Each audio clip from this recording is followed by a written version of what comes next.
Welcome back. James Talarico is expected to go head-to-head this November with either incumbent Republican Senator John Cornyn or Texas Attorney General Ken Paxton for a seat in the U.S. Senate. As you see next to me, CBS News projects that the state representative defeated Congresswoman Jasmine Crockett in yesterday's Democratic primary.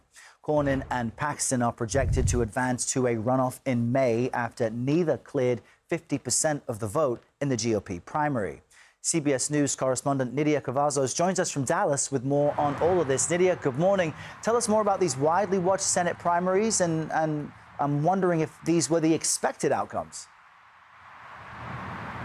Errol, what was expected is that the Senate race in Texas was going to be very competitive, and this was the case for Republicans and Democratic contenders vying for this U.S. Senate seat in the state of Texas. Now, on the Republican side, we knew that this was going to be widely anticipated, that it was going to head on to a runoff, but we now know that it's going to be between the Republican incumbent U.S. Senator John Cornyn and Texas Attorney General Paxton.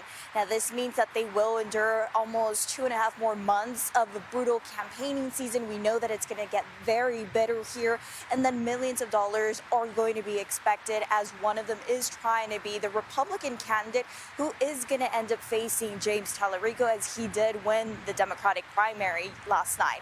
And again, on the Democratic side, we knew that it was going to come down to the margins, and Talarico ended up pulling the primary last night. But let's take a listen.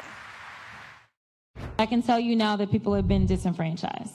Unfortunately, this is what Republicans like to do. And so they specifically targeted Dallas County, and I think we all know why. The voter suppression in my home county and in Congresswoman Crockett's home county underscores the gravity of this moment. This movement is about whether the people will hold the power in this state and in this country. According to national Republican sources that we've been speaking to, they want President Trump to step into this Senate race and possibly endorse the incumbent here, U.S. Senator John Cornyn. Now, Nidia, these were the first elections in Texas since the state redrew its congressional map, which we covered extensively. Did we see an impact from that?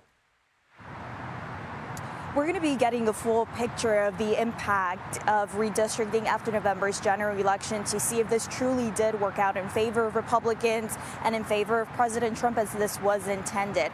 Now, if we go back to 2025, Texas Republicans redrew some of the state's congressional districts, and this was to favor Republicans, and this was at the request of President Trump. Now, these congressional lines were drawn based on the votes from 2024 and based on the support that they saw from Latino voters. And so the Latino vote here in Texas is going to be very crucial and key in determining whether these mid-decade redistrictings end up working for Republicans. And though President Trump is not on the ballot, his policies and his agendas were put to test yesterday during the primary and will continue to be tested throughout this entire year. Errol? All right, Nidia Cavazos in Dallas, 6:20 in the morning there. Nidia, thanks so much.